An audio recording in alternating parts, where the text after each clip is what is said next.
ആരാണ് അല്ലാഹു എന്ന ചോദ്യത്തിന് ബഷീറെ നിന്റെ അല്ലാഹു ആരാണ്, സുബൈറെ നിന്റെ അല്ലാഹു ആരാണ്, ആയിഷ മോളെ നിന്റെ അല്ലാഹു ആരാണ് എന്നിവിടുത്തെ സുരേന്ദ്രന്റെ ചോദ്യത്തിന് സുരേന്ദ്ര നിന്നെ സൃഷ്ടിച്ച, നിന്റെ പാൻക്രിയാസിനെ ശരിപ്പെടുത്തിയ, നിന്റെ ആന്തരിക അവയവത്തെ രൂപപ്പെടുത്തിയ, ഇവിടുത്തെ കൃമികീടങ്ങളെ സൃഷ്ടിച്ച, പശുവിനെയും പാമ്പിനെയും സംവിധാനിച്ച ലോകത്തിന്റെ തമ്പുരാനില്ലേ, ആ തമ്പുരാനെ അറബിയിൽ പറയുന്ന പേരാണ് അല്ലാഹു എന്നത്. ആരാണ് നിങ്ങളുടെ അല്ലാഹു? ഖലഖസ് സമാവാതി ബിഗൈരി അമദിൻ തറൗനഹാ വഅൽഖാ ഫിൽ അർളി റവാസിയ അൻ തമീദ ബികും വബസ്സ ഫീഹാ മിൻ കുല്ലി ദാബ്ബ ഫഅൻസൽനാ മിനസ് സമാഇ മാഅ ഫഅൻബത്നാ ഫീഹാ മിൻ കുല്ലി സൗജിൻ കരീം ഹാദാ ഖൽഖുല്ലാഹ് ഫഅറൂനി മാദാ ഖലഖൽ ലദീന മിൻ ദൂനി ബലിൽ ളാലിമൂന ഫീ ളലാലിൻ മുബീൻ. ഖുർആനിലെ 31-ാം അധ്യായം 10-11 വാചകങ്ങളാണ്. ഇതാ ഈ സ്റ്റേജ് ഈ ഭൂമിയുടെ ഉപരിതലത്തിലാണ്. ഈ ഭൂമിയാകട്ടെ സെക്കൻഡിൽ 30 കിലോമീറ്റർ വേഗതയിൽ സഞ്ചരിച്ചു കൊണ്ടേയിരിക്കുന്നു. സൂര്യനാകട്ടെ സെക്കൻഡിൽ 250 കിലോമീറ്റർ വേഗതയിൽ സഞ്ചരിച്ചു കൊണ്ടിരിക്കുന്നു. ഈ ഭൂമി നിങ്ങളെയും കൊണ്ടടകാതിരിക്കാൻ പർവ്വതങ്ങളെ, മൗണ്ടൈൻസുകളെ ആണികളാക്കിയവനാണ് പടച്ച തമ്പുരാൻ. ആകാശമേലാപ്പിനെ നിങ്ങളുടെ കണ്ണുകൊണ്ട് പ്രാപിക്കാനാവാത്ത തൂണുകളാൽ നിർമ്മിച്ചവനാണ് പടച്ച തമ്പുരാൻ.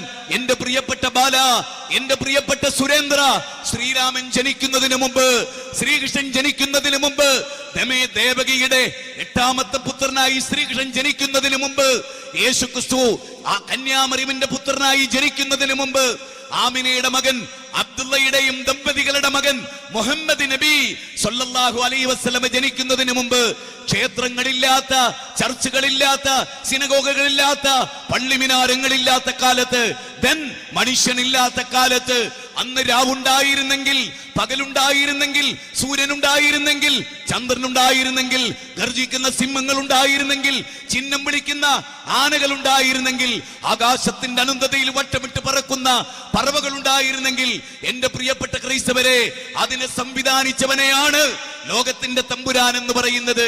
അതെ ഇസ്രായേലേ കേൾക്ക, നമ്മുടെ ദൈവമായ കർത്താവ്, ഏക കർത്താവ്, അവനെ പൂർണ്ണ ഹൃദയത്തോടെ, പൂർണ്ണാത്മാവോടെ, പൂർണ്ണ മനസ്സോടെ ആരാധിക്കാനാണ് മാർക്കോസിന്റെ 12-ാം അധ്യായം 29-ാമത്തെ വചനത്തിൽ പഠിപ്പിക്കുന്നത്.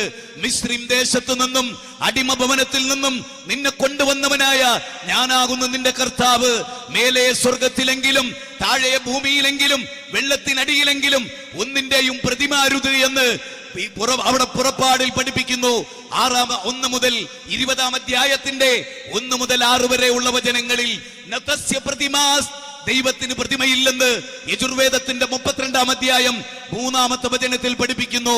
ഹിരണ്യഗർഭഃ സമവർത്തദാഗ്രേ ഭൂതസ്യ ജാതപതിരേക ആസിത് സദാധാര പൃഥിവിയും ദ്യാമുദേവായ കശ്മൈ ദേവായ ഹവിഷാവിദേമാമെന്ന് ഋഗ്വേദത്തിന്റെ 10-ാം മണ്ഡലം 21-ാമത്തെ സൂക്തം 21-ാമത്തെ അധ്യായം അവിടെ വളരെ മനോഹരമായി പഠിപ്പിക്കുന്നു. സൂര്യനെ സൃഷ്ടിച്ച, ചന്ദ്രനെ സൃഷ്ടിച്ച, നക്ഷത്രങ്ങളെ സംവിധാനിച്ചവനെ ലോകത്തിന്റെ സൃഷ്ടാവായി അവതരിപ്പിക്കുന്ന, ബിംബങ്ങളില്ലാത്ത, കല്ലും മുള്ളും മുരടും മൂർക്കൻ പാമ്പും കാഞ്ഞിരക്കുറ്റിയും ആൽത്തറകളും മക്ബറകളും പുണ്യപുഷ്പങ്ങളും മണ്ഡപങ്ങളും ശ്രീകോവിലുകളും ആൽത്താരകളും ജിന്നും മലക്കും അതുപോലെ സൂര്യചന്ദ്രന്മാരും ആരാധിക്കപ്പെട്ടുകൂടാ എന്ന് പഠിപ്പിക്കുന്ന മനോഹരമായ ദൈവീക ഗ്രന്ഥം.